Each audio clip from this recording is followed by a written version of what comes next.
Welcome back. We're talking about next week's visit by China's President Xi Jinping to the United Kingdom. Joining us from Paris is international relations expert Victor Gao.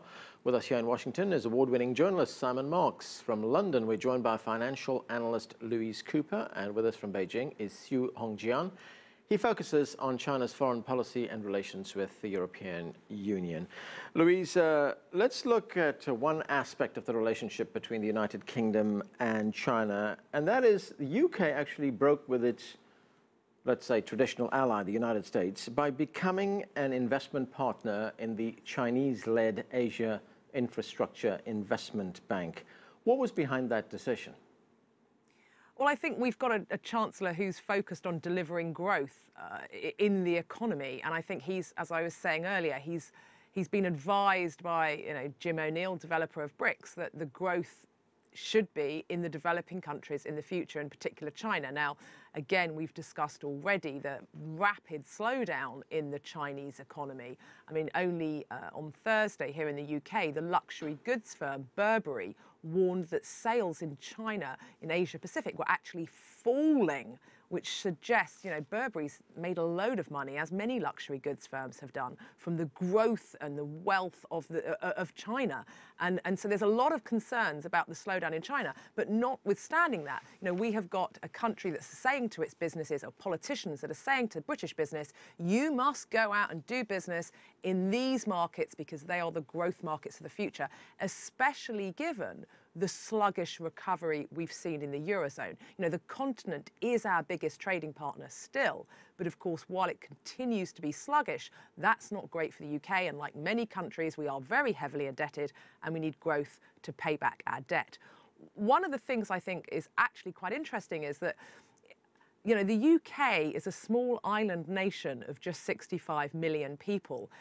China is this global powerhouse of 1 billion people. And yet the UK is important politically and economically to China. Now, isn't that extraordinary? And I think one of the reasons why the UK punches above its weight slightly is soft power. There's a reason why many Chinese students want to come here. If you go to it, we have a famous discount luxury shopping village called Bicester Village, just in the Oxfordshire countryside. And you would be amazed how many Chinese people that if they come to Europe, they want to go to Bicester. And they want to see the big things of the UK. They want to see Buckingham Palace. They want to see, Edinburgh Castle. Chinese visitors want to see, the Globe Theatre where Shakespeare was. And I think one of the reasons why the UK punches above its weight is because Shakespeare is read in Chinese schools, which is truly extraordinary. And many of the historical and the cultural attractions of the UK enable it. This soft power enables the UK to be of such importance to China that we have the, President Xi coming here for 5 days. Who would have thought, Simon, that Shakespeare would be the vanguard of I'm salivating. I'm on the wrong side of the Atlantic. British soft power there. One term we've been hearing a lot of in the past few days, golden era. That's the British term for this visit by President Xi. The two countries have had their differences in the past, but is that now all in the past? Well, there are differences, of course, still in the relationship. And I think on the one hand, Louise is absolutely correct to say that the reception Xi Jinping's going to find in the UK is different than the reception he found in the United States because politically, as she said, Britain is so much more open to global engagement and global investment. And you don't have an election campaign going on in the background in which Republican candidates and some other candidates are trying to make China something of a punch bag domestically here in the United States. But it also has to be borne in mind that Xi Jinping's going to be going to a country with a long tradition of having a much more raucous political environment. You see that when you watch Prime Minister's Question Time in the British Parliament every week, and it will not be surprising to see elements of civil society trying to raise some issues that the Chinese may prefer to keep lower down the batting order in terms of the conversations that they're going to be having in the UK. I think there's more of a tradition there and more of an awareness there publicly about some of those issues than there is on this side of the Atlantic, and more of an opportunity that they will be raised. Victor, you mentioned earlier on China's initiative, the One Belt, One Road. That's a regional economic development initiative. What kind of opportunities does something like that provide for a country like Britain? Well, first of all, I think by the fact that Britain joined AIIB as the first developed country or first European country to join that very important institution, which will be very much plugged in the overall framework of the One Belt, One Road initiative, speaks very loudly. And also the British act of doing the first thing among the developing countries has generated a lot of goodwill in Beijing among the Chinese leaders, among the Chinese banking institutions, as well as among Chinese public in general.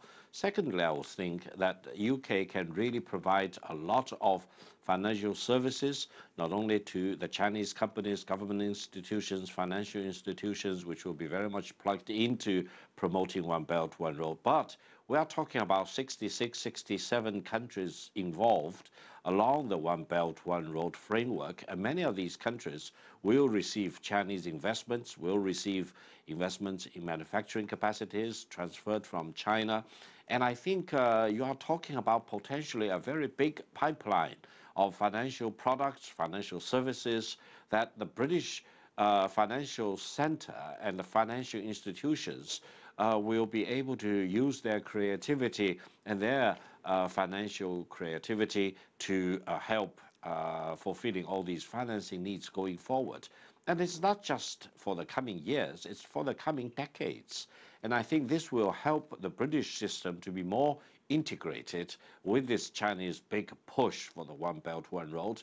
And eventually, Britain may also have alliance share in the financial sectors along the One Belt, One Road framework. Further, I would say the road side of the equation, that is the 21st Century Maritime Silk Road promotion, is very much, a maritime concept. And I think many British firms with strong maritime traditions, either the Lloyd's, the Maritime Insurance Company, etc., many other firms will find it very exciting and difficult to resist the opportunities to be presented in the One Belt, One Road framework.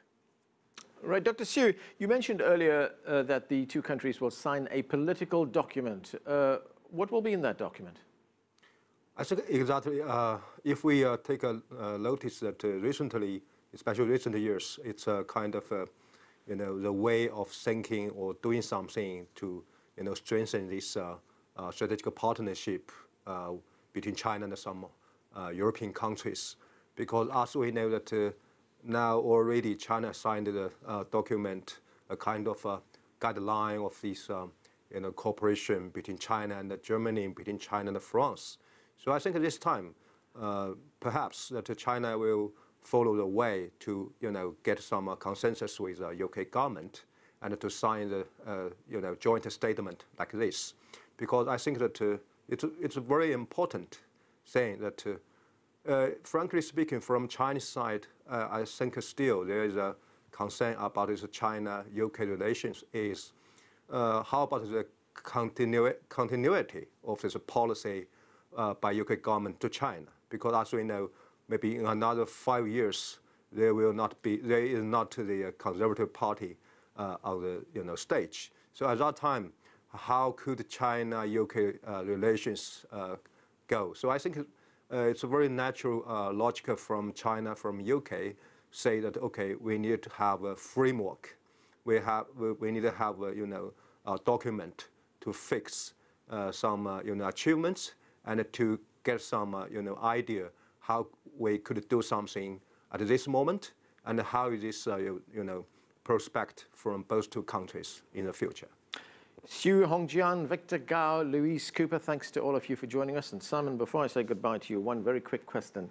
What are the main areas of political cooperation between these two countries? Well, I mean, there is a synergy here between the US approach to this and the Chinese approach to this, in that the Chinese view Britain's involvement in the European Union as a very important potential bulwark to American global domination, but the United States wants Britain to stay in the European Union in order to avoid all the instability that would result from a possible exit strategy. So politically, you've got a real opportunity there between British leaders and Chinese leaders to build on that, if British leaders can remain vaguely confident that the country is going to stay in the European Union. Those political accommodations and agreements become much more problematic and much more difficult if Britain finds itself exiting the European Union during the lifetime of this Conservative government.